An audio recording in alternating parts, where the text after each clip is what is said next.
Hello everyone, welcome to my YouTube channel. তো আজি আমি ক্লাছ 11 চেপ্টাৰ 22 পাৰ্ট 4টো আনিছোঁ। তো ইয়াৰ আগতে মই পাৰ্ট 1ত পেটুইটাৰী গ্ৰন্থিৰ বিষয়ে অলপ ডিছকাছ কৰিছোঁ। সেইটো বৰ দীঘলীয়া টপিক আৰু যদি সেইটোৰ আৰু কিবা বুজিব লগা আছে মোক কমেণ্ট কৰি জনালে হ'ল। সেইটোৰ ওপৰত মই আন এটা আকৌ ভিডিঅ' আনিম। যদি কিবা বুজি নোপোৱা আছে তেতিয়াও ক'লে হ'ল। তো আজি আমি পিনিয়েল গ্ৰন্থিৰ ওপৰত ডিছকাছ কৰিম। তো পিনিয়েল গ্ৰন্থি কি? পিনিয়েল গ্ৰন্থি অগ্ৰ মস্তিষ্কৰ পৃষ্ঠীয় দিশত থাকে। ঠিক আছে, অগ্ৰ মস্তিষ্কৰ পৃষ্ঠীয় দিশত থাকে। তো মই জাষ্ট পইণ্ট হিচাপে গোটেইকেইটা উলিয়াইছোঁ, যাতে যদি বৈশিষ্ট্য হিচাপত লিখিব দিয়েও তেতিয়াও যাতে পটককৈ এই জাষ্ট পইণ্টকেইটা লিখি দিব পাৰে। ঠিক আছে, তো আমি গম পালোঁ যে পিনিয়েল গ্ৰন্থি ক'ত থাকে? অগ্ৰ মস্তিষ্কৰ পৃষ্ঠীয় অংশত থাকে।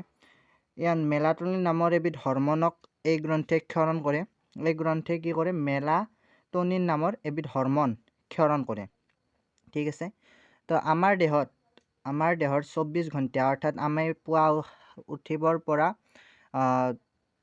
দিনটোলৈ যিমান কাম থাকে, অৰ্থাৎ 24 আৱাৰ্ছ পূৰা সম্পূৰ্ণ এই যিটো চক্ৰ চলে আমাৰ দেহত, যিটো এটা চক্ৰাকাৰ এটা চলি থাকে, দেহৰ বিভিন্ন অংগৰ কাৰ্যই হওক, ৰাতি সাৰ পোৱাৰ পৰা ৰাতি শোৱালৈ দেহটোত যিমান কাম চলি থাকে সেই সকলো এই হৰম'নে অৰিহণা যোগায়, অৰ্থাৎ সহায় কৰে। এইটো হৰম'নে অৰ্থাৎ দেহৰ বিভিন্ন কাম কাজবোৰ চলাই নিয়াত এই হৰম'নৰ অৱদান আছে।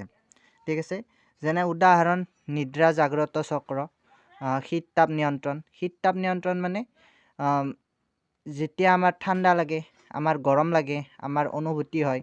যে ঠাণ্ডা লাগিলেও আমি অনুভূতি পাওঁ যে দেহৰ নোমবোৰ থিয় দি উঠে, বা গৰম লাগিলেও আমাৰ দেহৰ পৰা ঘাম নিঃসৰণ হয়, আদি সকলো বস্তু।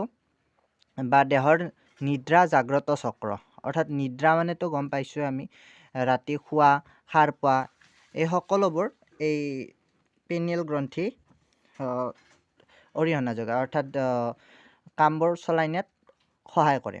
ঠিক আছে, তাৰপিছত মেলাটনিনে বিপাক মানে দেহাৰ যিটো বৰ্জিত পদাৰ্থ, বিপাকৰ ওপৰত আৰু আমি পাইছোঁ যেন ইয়াৰ উপৰিও ই দেহৰ পৰা বৰ্জিত পদাৰ্থ ওলাই যোৱাত বা বিভিন্ন ধৰণৰ তেনেকুৱা ধৰণৰ বিপাক কাৰ্যত ই সহায় কৰে। ইয়াৰ উপৰিও দেহৰ বৰণ, অৰ্থাৎ ক'লা বগা এইটো যে আছে দেহৰ, সেইটো নিৰ্ভৰ কৰে। ইয়াৰ উপৰিও কি কৰে যে বেমাৰৰ প্ৰতিৰোধী ক্ষমতাটো প্ৰভাৱ পেলায়। ঠিক আছে, বেমাৰ প্ৰতিৰোধী ক্ষমতাটো বৰ ইম্পৰ্টেণ্ট, কাৰণ যদি প্ৰতিৰোধী ক্ষমতাটো মানুহৰ কম হয় বেমাৰে পটককৈ এটেক কৰিব পাৰে।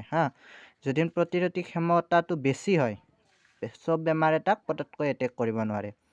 আমাৰ সাধাৰণতে বীজাণু চাৰিওভাগে ঘূৰিয়ে থাকে, তথাপিতো চব মানুহৰে ই এটেক কিয় নকৰে?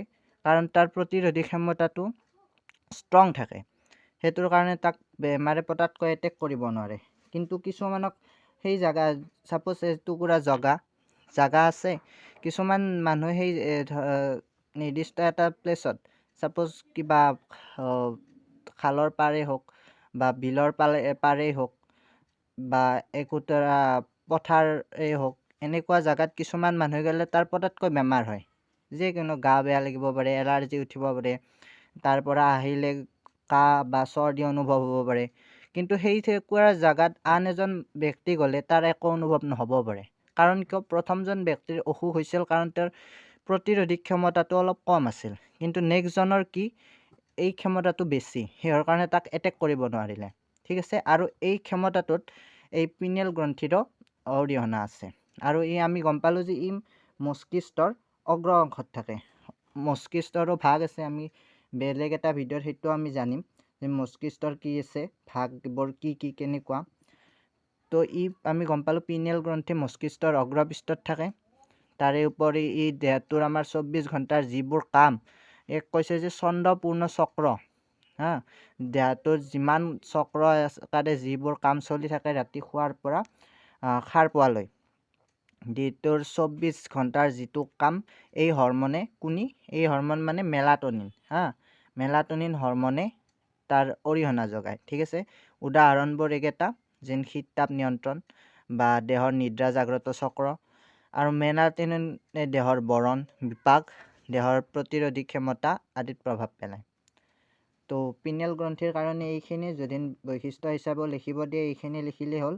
আৰু কুৱেশ্যন সুধিলে সুধিব পাৰে যে পিনিয়েল গ্ৰন্থি ক'ত পোৱা যায়, ই কি হৰম'ন ক্ষৰণ কৰে, বা উদাহৰণ, এইবোৰ কুৱেশ্যন সুধিব পাৰে। বা মেলাটনিনে কিহত প্ৰভাৱ পেলায়, সেইটো কুৱেশ্যন হ'ব পাৰে। তো এইখিনিয়ে মেইন। তো যদি ইয়াৰ ওপৰত কিবা বুজি নোপোৱা আছে মোক জনালেই হ'ল। তো আজিৰ কাৰণে এইখিনি, ধন্যবাদ।